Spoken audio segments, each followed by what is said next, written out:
Good morning. स्वागत है आपका 10th क्लास सामाजिक विज्ञान ऑनलाइन क्लासेस में। आज हम पढ़ रहे हैं चैप्टर नंबर 20 स्वच्छता एवं ठोस कचरा प्रबंधन। जिसे कि बेटा हम सभी को विदित है, मानव जीवन मूल्यों में स्वच्छ रहना भी एक मूल्य है। स्वच्छ रहना भारतीय संस्कृति का एक मूल तत्व है। भारतीय दर्शन में मन, आत्मा, शरीर और बुद्धि तथा पर्यावरण का शुद्ध रखना मानव जीवन के लिए महत्वपूर्ण माना गया है। प्राचीन शिक्षा पद्धति में, गुरुकुल शिक्षा पद्धति में यज्ञोपवीत संस्कार स्वच्छता से ही संबंधित होता था।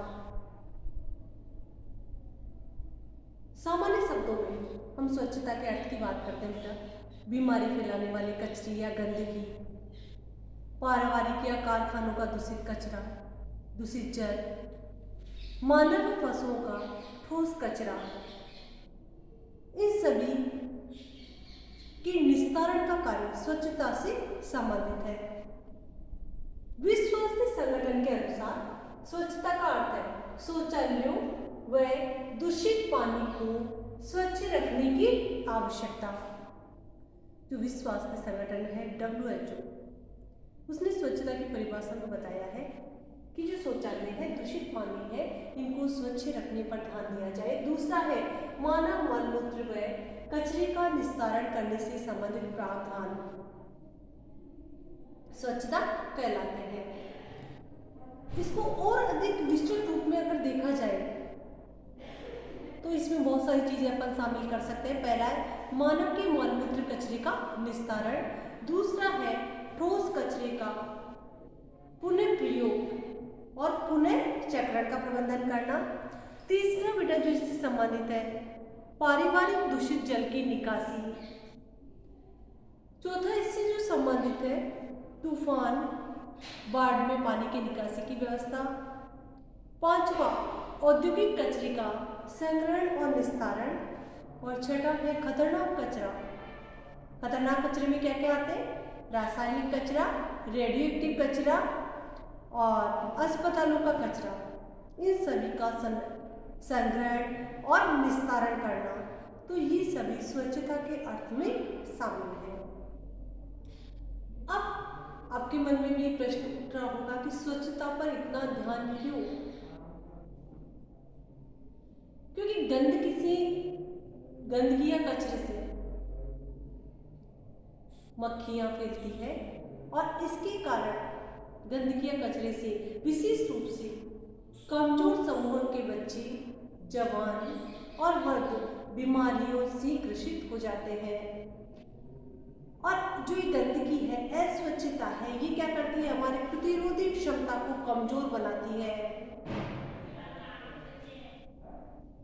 पर्यावरण जब दूषित होता है तो हमारी जो प्रतिरोधी क्षमता है वह कमजोर हो जाती है और हम जल्दी बीमार हो जाते हैं। इसलिए स्वच्छता का ध्यान रखना आवश्यक है। अब अपन बात करते हैं बेटा कि जो अस्वच्छता है उसके क्या दुष्प्रभाव हो सकते हैं। तो अस्वच्छता के दुष्प्रभाव है पीने का पानी दूषित हो जाता है। जब गंदगी कचरा नदियों में पहुंच जाता है, वही पीने का पानी बांधों के द्वारा अपने पास पहुंचता है तो वह हमें भी बीमार बनाता है। दूसरे खाद्य श्रृंखला का दूषित होना, रासायनिक कचरे नदियों में जब पहुंच जाते हैं वही पानी सिंचाई के काम में लिया जाता है, भोजन के माध्यम से हमारे शरीर में पहुंचता है और हम बीमारियों के शिकार हो जाते हैं, खाद्य श्रृंखला दूषित हो जाती है। तीसरा नहाने व मनोरंजन से जल दूषित होता है, मक्खियों और अन्य कीटों का प्रभाव बढ़ता है जो गंदगी या बीमारी फैलाते हैं। तो मानव जब अपनी गंदगी नष्ट करता है तभी स्वच्छता और स्वास्थ्य में प्रगति होती है और अच्छी तरह स्वास्थ्य में सुधार होता है। इसलिए स्वच्छता का ध्यान रखना आवश्यक है। फिर बेटा अपन बात करते हैं स्वच्छता के प्रकार कि स्वच्छता के कितने प्रकार है। तो स्वच्छता के प्रकार है बेटा, पहला सामुदायिक स्वच्छता, शुष्क स्वच्छता, पारिस्थितिक स्वच्छता, पर्यावरणीय स्वच्छता, सुधरी और बिना सुधरी स्वच्छता, स्वच्छता का अभाव और पुष्टिकारक स्वच्छता। तो सबसे पहले है सामुदायिक स्वच्छता। इसका अर्थ है ग्रामीण लोगों, जैसे कि अपन देखते हैं ग्रामीण क्षेत्रों में लोग खुले में शौच कर देते हैं, मल त्याग की प्रक्रिया होती है, तो सामुदायिक स्वच्छता के माध्यम से ग्रामीण लोगों को खुले में मल त्याग से रोका जाता है। फिर है शुष्क स्वच्छता। शुष्क स्वच्छता का तात्पर्य शुष्क शौचालय, पेशाब घर आदि अतिरिक्त निर्माण करने से है। सिर्फ हाथ धोना ही इसका उद्देश्य नहीं है, हाथ धोना तो इसमें शामिल है, इसके अलावा अधिक से अधिक शुष्क शौचालय और पेशाब घर आदि का निर्माण करवाना। पारिस्थितिक स्वच्छता, इसमें सुरक्षित कृषि उपायों और स्वच्छता की गहन संबंध है। दूसरे शब्दों में जो पारिस्थितिकी अपना पर्यावरण है, व्यवस्थाएं है, इसमें अतिरिक्त साधनों के सुरक्षित पुनर्चक्रण का प्रयास इसमें किया जाता है। फिर इसके बाद में पर्यावरणीय स्वच्छता। बीमारियों, जो कई बीमारियां होती है, पर्यावरण गंदा जब होता है तो बीमारियां बढ़ती है, इसलिए जो हमारा पर्यावरण है वह स्वच्छ होना आवश्यक है। इसमें ठोस कचरा प्रबंधन, पानी और दूषित जल का उपचार, औद्योगिक कचरा, उसके निस्तारण के उपाय इसमें शामिल है। पर्यावरण को स्वच्छ रखने के उपाय इसमें किए जाते हैं। सुधरी और बिना सुधरी स्वच्छता, इसमें इसका संबंध हजारों वर्ष पुरानी हमारे ग्रह स्तर पर मानव के मलमूत्र त्याग नियंत्रण से है। इसके अंतर्गत स्वच्छता और पानी की आपूर्ति की देखभाल की जाती है। फिर इसके बाद में जो अगला है बेटा वो है स्वच्छता का अभाव। इसका संबंध सामान्य रूप से शौचालय के अभाव से है, जिनका प्रयोग व्यक्ति स्वेच्छापूर्ण करता है। स्वच्छता का अभाव सामान्यतः खुले में मल मूत्र त्याग और जन स्वास्थ्य विषय में गंभीर संबंध रखता है। इसलिए खुले में शौच त्याग की जो प्रवृत्ति है इसको सुधारना होगा। पुष्टिकारक स्वच्छता। पुष्टिकारक स्वच्छता का क्षेत्र संपूर्ण स्वच्छता मूल्य श्रृंखला है। इसमें उपभोक्ता के अनुभव पर विस्तार, मल मूत्र, दूषित जल, परिवहन, उपचार, पुनः उपयोग और निस्तारण के उपाय शामिल हैं। तो ये थे स्वच्छता के प्रकार। आपके क्वेश्चन पूछा जा सकता है कि विश्व स्वास्थ्य संगठन के अनुसार स्वच्छता से क्या आशय है। स्वच्छता के प्रकार भी बेटा आपके पूछा जा चुका है कि स्वच्छता के प्रकारों का वर्णन कीजिए। अब जो अपना नेक्स्ट टॉपिक है वो 2014 को प्रारंभ किया गया और इसका लक्ष्य था सभी ग्रामीण परिवारों को शौचालय सुविधा उपलब्ध कराना।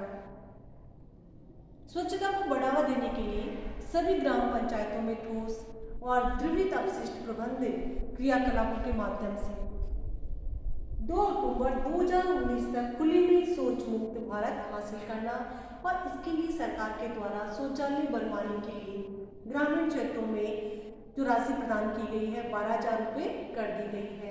जिन लोगों के लिए शौचालय नहीं है वो सरकार से शौचालय के लिए 12,000 रुपये अपनी पंचायत से प्राप्त कर सकते हैं और शौचालय बनवा सकते हैं।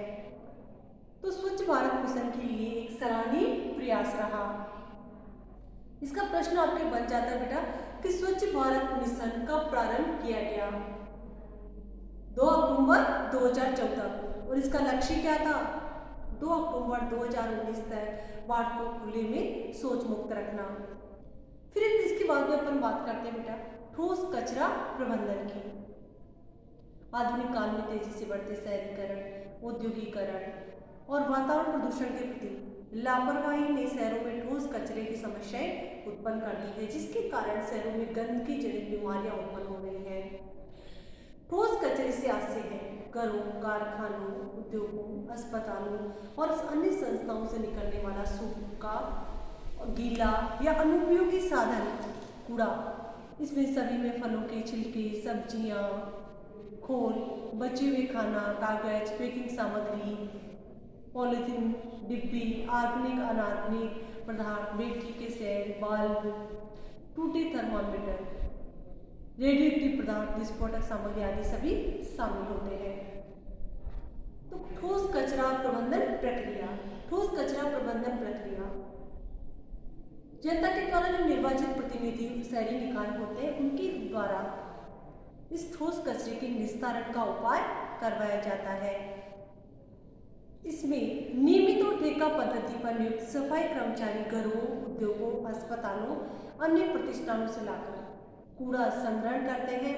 फिर इस कूड़ा संग्रहण केंद्रों से परिवहन के विभिन्न साधनों के द्वारा कूड़ा ले जाया जाता है और इसको अलग अलग श्रेणियों में विभाजित कर दिया जाता है, जैसे कि घरेलू कचरा, अस्पतालों का कचरा, औद्योगिक कचरा, रेडियो एक्टिव कचरा आदि, जिसको अपन ठोस कचरा प्रबंधन कहते हैं।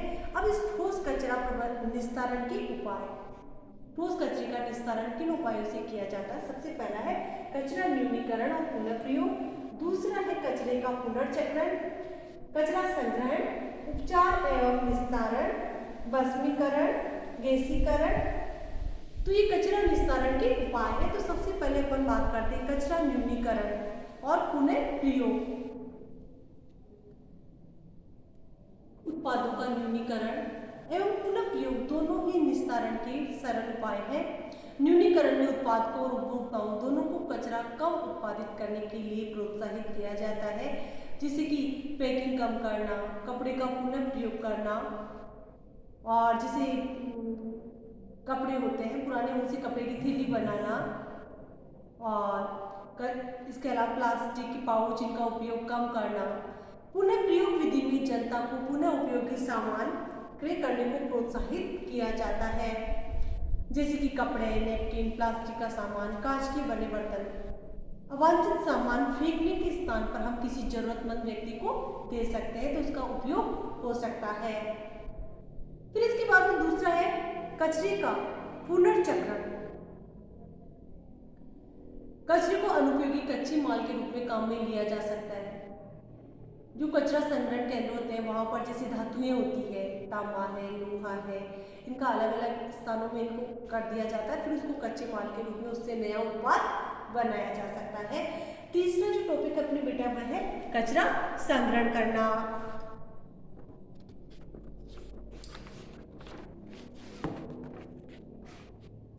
कचरा संग्रहण में शहरों में स्थानीय निकाय है, नगर पालिका है, नगर परिषद, इसके द्वारा नियुक्त कर्मचारियों द्वारा विशेष गंदगी वाले कचरे का पुनः चक्रीय कचरे के हफ्ते में 2 बार संग्रह करवाया जाता है और ऐसे कचरे को मक्खियों के प्रजनन आश्रय स्थल या बदबू फैलाने वाले खुले में फैले कचरे को शीघ्रता से उठवाया जाता है। नगर पालिका कर्मी इसका ध्यान रखते हैं, कचरे का संग्रहण करवाते हैं ताकि बीमारियां नहीं फैले।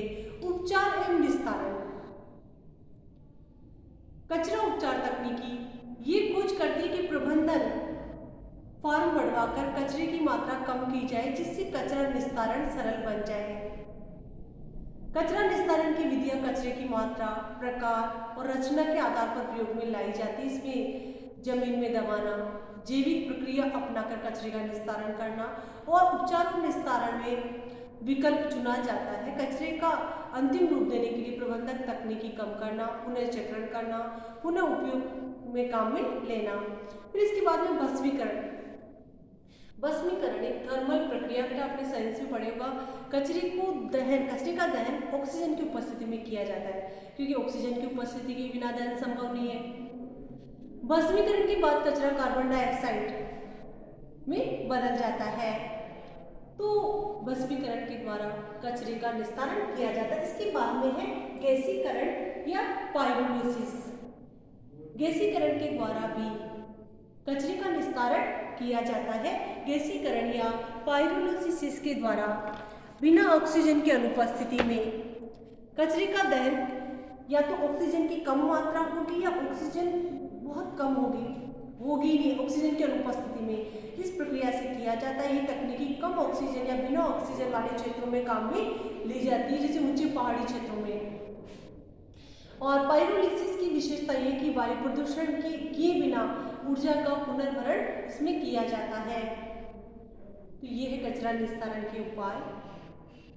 अब इसके लाभ, ठोस कचरा प्रबंधन की लाभ भी हो सकते हैं, जैसे कि अग्नि दुर्घटना, चूहे फैलना, संक्रामक रोगों के कीटों में रोगाणुओं के फैलने पर नियंत्रण और आवारा जानवरों पर नियंत्रण किया जा सकता है, क्योंकि जब कचरा फैलता है तो कई बार आग लग जाती है, चूहे फैलने के कारण प्लेग जैसी बीमारी हो सकती है, संक्रामक बीमारियां फैल सकती है, आवारा पशु कचरे के आसपास मंडराते रहते हैं, तो इन सब पर नियंत्रण किया जा सकता है ठोस कचरा प्रबंधन के द्वारा। दूसरा लाभ है रोग नियंत्रित। जब गंदगी होगी तो रोग नियंत्रित होंगे, जनता के स्वास्थ्य में सुधार होगा। तीसरा, जहरीले पदार्थों की निकासी कम होने से जल प्रदूषण नहीं होगा। जब रेडियो एक्टिव पदार्थ है, खतरनाक रसायन है, इन सबको कचरे के रूप में अलग कर लिया जाएगा तो पानी दूषित नहीं होगा। सस्ता और अच्छा रासायनिक खाद मिलेगा, कृषि की उत्पादन क्षमता बढ़ेगी, पैदावार अधिक होगी। पांचवा, बिजली उत्पादन के लिए सस्ती ऊर्जा प्राप्त होगी, जिससे बिजली उत्पादन का भी कम होगा, क्योंकि इस कचरे से विद्युत उत्पादन के काम में भी लिया जा सकता है। कच्चा माल मिलेगा, जिससे पुनः चक्रीय पदार्थों से बनी वस्तुएं सस्ती मिलेगी। इसके अलावा कार्यों में वृद्धि होगी, लोगों के पास रोजगार मिलेंगे। उम्मीद है बेटा आपको वीडियो समझ में आया होगा। अगर आपको कोई प्रॉब्लम आती है तो आप कमेंट्स में लिख सकते हैं। Thank you.